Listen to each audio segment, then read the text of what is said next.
Sejam muito bem-vindos. Evangelho do Amor. Então, algo que nós percebemos ao longo das Escrituras é Deus comunicando uma ideia, um conceito, um princípio que tem que ser entendido, alimentado, desenvolvido. A consciência dele tem que ser preservada, tem que ser comunicado. E repito, não é porque Deus tem necessidade, quer você o reconheça como o primeiro ou não, ele seguirá sendo o primeiro. Mas se você não reconhecer, o prejuízo será todo seu. E o Deus que nos ama e sabe a diferença que isso fará nas nossas vidas, Ele promove sempre a ideia e o entendimento de que o primeiro lugar é dele. Isso é o que está por trás da aplicação dessa lei espiritual, que eu quero chamar de a lei das primícias. Então, dito isso, eu queria que a gente, em segundo lugar, entendesse um pouquinho melhor as primícias na Bíblia. Já entendemos que o que está por trás delas é a ideia da primazia, do primeiro lugar pertencendo a Deus, mas é importante que a gente entenda um pouquinho a prática das primícias em si. Algumas coisas aparecem na Bíblia antes mesmo de serem instituídas na lei de Moisés, E uma dessas coisas que você vai observar diz respeito à lei das primícias. A primeira menção de oferta na Bíblia, ela tem como cerne, como X da questão e de toda a discussão, a questão das primícias. Gênesis capítulo 4, eu vou ler do verso 1 ao 7, diz assim: Adão teve relações com Eva, sua mulher, ela ficou grávida e deu à luz a Caim. Então ela disse: adquiri um varão com o auxílio do Senhor. Depois deu à luz a Abel, irmão de Caim. Depois de mencionar dois dos muitos filhos que Adão e Eva tiveram, como depois você vai ler em Gênesis 5, a Bíblia diz assim: Abel foi pastor de ovelhas e Caim foi agricultor. Essa informação é muito importante, porque vai nos ajudar a entender o resto. 3. Aconteceu que ao fim de um certo tempo, Caim trouxe do fruto da terra uma oferta ao Senhor. Abel, por sua vez, trouxe das primícias do seu rebanho e da gordura desse. O Senhor se agradou de Abel e da sua oferta, mas de Caim e da sua oferta não se agradou. Caim ficou muito irritado e fechou a cara. Então o Senhor lhe disse: por que você anda irritado? E por que essa cara fechada? Se fizer o que é certo, não é verdade que você será aceito? Mas se não fizer o que é certo, eis que o pecado está à porta, à sua espera. O desejo dele será contra você, mas é necessário que você o domine. O que nós temos por trás desse texto é Deus aceitando a oferta de um e não aceitando a oferta de outro. Quando mês passado falei aqui sobre uma questão de honra, eu mostrei que o interesse de Deus nunca foi na oferta, mas sim na honra. E nós somos desafiados na Escritura a expressar honra. Por meio de Malaquias, Deus disse: se você não me der honra, não precisa dar nada. Eu não estou atrás da sua oferta. Eu quero honra. Ou você me dá honra ou não dá nada. Se você pegar essa linha de pensamento, você vai entender o que aconteceu nesse texto aqui. A Bíblia diz que Abel trouxe das primícias, dos primeiros frutos do seu rebanho. E a oferta dele foi aceita. Mas a oferta de Caim não. Quando eu era garoto, eu lembro de pregadores, professores de escola bíblica falando: a oferta de Abel foi aceita porque ele ofereceu um cordeiro, que é tipo de Cristo e do sacrifício de Cristo, e nós só seremos aceitos diante de Deus pelo sacrifício de Cristo. Mas Caim não. Caim trouxe do fruto do seu trabalho, e ninguém é aceito por esforço, por mérito, por obra. Gente, a mensagem é linda se a gente estiver falando de salvação, mas não tem nada a ver com o que aconteceu. Porque a Bíblia diz que Abel foi pastor de ovelhas. Então, quando ele entrega as primícias do rebanho, ele está entregando o fruto do seu trabalho. Ele trabalhava com aquilo. Os dois entregaram o fruto do seu trabalho. O ponto não é se alguém está entregando o fruto do trabalho. O texto de Provérbios nós estamos lendo fala para honrar Deus com as primícias da renda. Ou seja, a gente usar justamente o resultado do trabalho para poder honrar a Deus. Então a questão aqui não é o que foi entregue, se é resultado de trabalho ou não, porque ambos fizeram. A Bíblia diz que Abel, ao entregar as primícias, os primeiros frutos, se ele é pastor de ovelhas, está trabalhando com isso, as primeiras crias são os primeiros rendimentos, os primeiros ganhos dele. Em vez de usufruir do seu ganho, ele decide sacrificar a Deus as primícias. O que é que ele está dizendo? Deus primeiro, eu por último. Agora a Bíblia diz que Caim, no fim de uns tempos, a palavra tempos no original hebraico, ela é incerta. Não dá para dizer com precisão se ela se refere a dias, semanas, meses, assim como no português a expressão tempo é indefinido. Se a gente falar dia, semana, anos, nós estamos especificando a medida do tempo, a duração, mas só a palavra tempo é indefinida. Então, o que está em questão é a expressão no fim de uns tempos. Então, não importa o tamanho do intervalo, se são dias, semanas ou meses, o fato é que ele entrega a sua oferta no fim. Se ele entregou no fim, significa que ele já está usufruindo do seu rendimento. E a mensagem de Caim era o oposto da mensagem de Abel. Caim estava dizendo, eu primeiro, Deus por último. E aqui nós temos uma desordem. Se o primeiro lugar pertence a Deus, por que é que ele vai ficar por último? Então Deus não aceita aquela oferta, porque a mensagem que ela comunica não atende o propósito que deveria. Então imagina você numa festa de aniversário dizer, e o último pedaço agora vai. É melhor ficar quieto do que destacar que você está dando o último para alguém. Não teria honra nenhuma naquilo. E basicamente foi o que Caim disse, e o último pedaço vai para Deus. E Deus olha e diz, é ruim, pega esse bolo de volta que eu não quero esse negócio não, né? Então o que nós percebemos é que Caim fica aborrecido que Deus não aceita a oferta. E Deus diz, se você fizer o que é certo, você vai ser aceito. Mas se não fizer, não vai ser. Ou seja, presume-se, e aqui nós temos que aplicar lógica nas entrelinhas, que Caim sabia exatamente o que Deus queria. Nós não temos noções, a Bíblia diz que Deus visitava Adão e Eva antes da queda todos os dias. Nós não temos noção de quanta coisa Deus conversou, do que Deus falou, do que Deus comunicou. Imagina que a humanidade está começando, zero conhecimento, muita orientação, teve que ser dada sobre muita coisa.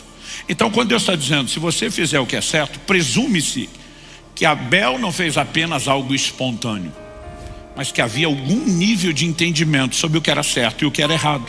Ou seja, essa questão das primícias que posteriormente seria estabelecida, instituída por Deus, né, na lei de Moisés, Êxodo 34, 26, por exemplo, diz, tragam as primícias dos primeiros frutos da terra à casa do Senhor seu Deus. Então, Deus pediria as primícias da terra. Caim não fez nada de errado ao entregar as primícias da terra.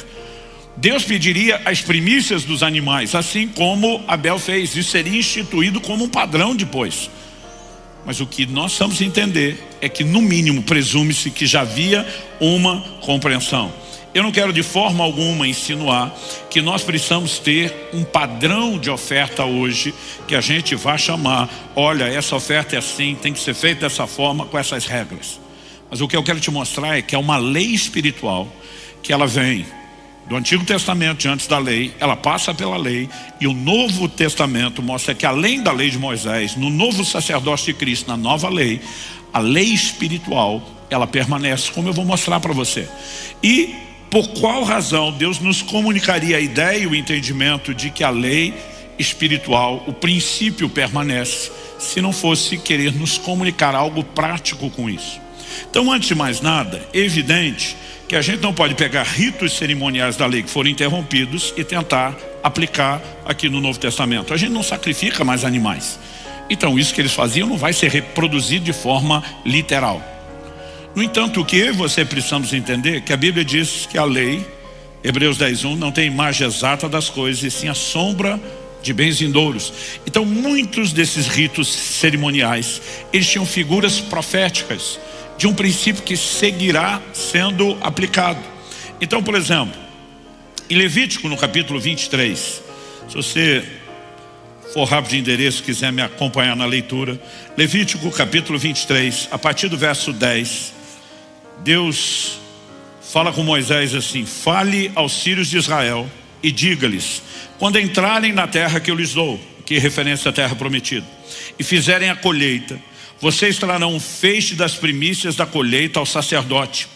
Esse moverá o feixe diante do Senhor para que vocês sejam aceitos. Verso 12.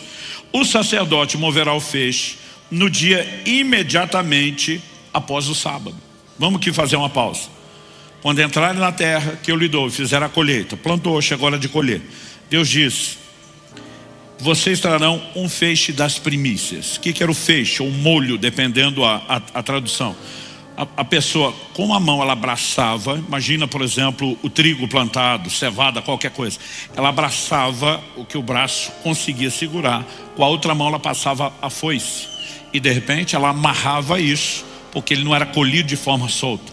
Então a colheita era interrompida, acabou de começar, o camarada abraçou, primeiros frutos, vai levar para o sacerdote, quando? No dia depois do sábado. Todos os cultos, as festas, a não ser aquelas que tinham datas fixas, elas aconteciam num dia solene e santo, que era o sábado. Que dia da semana é o sábado? O 7º. Mas Deus diz, primícias não se entregam no sábado. Primícia se entrega no primeiro dia da semana, o dia depois do sábado. O dia depois do sábado né? O domingo é o primeiro dia da semana. Então Deus estava dizendo, não só você pega o primeiro fruto, mas entrega no primeiro dia da semana. Um padrão instituído por Deus. Olha o verso 14. Vocês não deverão comer pão, nem trigo torrado, nem espigas de trigos verdes, até o dia em que trouxerem a oferta ao seu Deus. Ou seja, Deus está dizendo, você não pode comer do fruto do seu trabalho antes de me honrar com os primeiros frutos. Se você comer antes, o que você está entregando para mim não é primeiro fruto. O primeiro fruto foi parar no seu bucho. Então Deus disse, não coma, me ponha em primeiro lugar. Agora, olha o final do verso 14.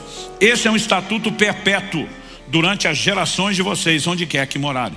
Tudo aquilo que na lei de Moisés foi chamado de estatuto perpétuo, não tinha prazo de validade como lei espiritual. Podia ter prazo de validade como rito cerimonial.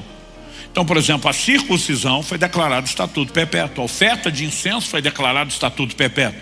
A gente não faz nenhuma das duas coisas de forma cerimonial, literal. Mas a Bíblia diz que a circuncisão hoje é no coração, que a oferta de incenso são as orações dos santos. Ou seja, nós temos uma réplica desse cerimonial nas nossas práticas espirituais. Então, quando Deus fala colocá-lo em primeiro é estatuto perpétuo, nós podemos até não ter literalmente o mesmo padrão de oferta como rito cerimonial, mas a lei permanece. Quem está entendendo? Agora, se você continuar a leitura, verso 15 de Levítico 23, contem 7 semanas a partir do dia imediatamente após o sábado, a partir do dia em que trouxerem o feixe da oferta movida pelo sacerdote. Deverão ser semanas inteiras, 7 semanas. Até o dia que vem depois do 7º sábado, contem 50 dias. Então apresentem nova oferta de cereais ao Senhor. Então, o camarada entrou, colheu o primeiro feixe, interrompeu a colheita. Vamos levar para que o sacerdote apresente como oferta movida, oferta de movimento diante do Senhor. Que dia? O domingo, primeiro da semana. Deus diz, a partir disso contém 7 semanas inteiras. Então, do domingo que ele apresentou a oferta até o sábado, 7 dias, uma semana. Depois a segunda, depois a terceira, depois a quarta. Ao final de 7 semanas, você ainda lembra da tabuada? 7 vezes 7? 49. Ao final de 7 semanas, vocês peguem o dia posterior ao último sábado da 7ª semana, que era de novo o domingo, o primeiro dia da semana. Era o dia de número 50. Ele diz, nova oferta ao Senhor. Em Romanos 11:16, você vai ver Paulo dizendo, se as primícias são santas, a massa também é. O que ele está falando da massa? Da oferta de cereais, que era oferecida no dia de número 50. Antes da gente entrar na aplicação prática disso, vamos olhar para os elementos proféticos, porque Deus tratou disso com tanta seriedade, que até eventos que são importantíssimos na nossa redenção, eles cumprem essas leis espirituais. Por exemplo, que dia Nosso Senhor ressuscitou? O primeiro dia da semana, o domingo. Em 1 Coríntios, no capítulo 15, no verso 20, Jesus é chamado de as primícias dos que dormem. Quando falamos da ressurreição, a Bíblia introduz Cristo dentro de uma lei espiritual, chamada lei das primícias. Agora, quando alguém entrava no campo colhia um talo de trigo ou cevada, ou era um feixe? Um feixe. Então, quando Cristo ressuscita e entra na categoria primícias, a pergunta a ser feita é, ele ressuscitou sozinho como um único talo, ou ele é parte de um feixe e houve ressurreição de mais pessoas? Mateus capítulo 27, eu vou fazer questão de ler esse texto, porque eu lembro do dia que eu prestei atenção, ficava me perguntando, isso está mesmo na Bíblia? Mateus é o único que fala disso. Mateus 27:51 mostra que depois de ir na cruz, Nosso Senhor bradar, entregar o Espírito, a Bíblia diz assim, eis que o véu do santuário se rasgou em 2 partes, de alto a baixo. Mas diante do brado de Jesus não é só o véu do templo que se rasga. A Bíblia diz, a terra tremeu e as rochas se partiram, os túmulos se abriram. Agora preste atenção, e muitos corpos de santos já falecidos ressuscitaram. E saindo dos túmulos, não na hora da morte, mas o texto diz, depois da ressurreição de Jesus, entraram na cidade santa e apareceram a muitos. Você consegue imaginar receber uma visita dessa na sua casa? Nós não sabemos se estamos falando de santos aqueles dias para ter aparecido na cidade, né, a outras pessoas. Eles foram reconhecidos, então a gente fica imaginando detalhes que não estão claramente descritos. Mas o que eu e você podemos entender, Cristo não ressuscitou sozinho. Se inscreva para receber mensagens da Palavra de Deus para seu coração. Compartilhe essa mensagem para mais vidas serem alcançadas. Que você tenha um dia repleto de paz e de bênçãos vindas da parte de Deus.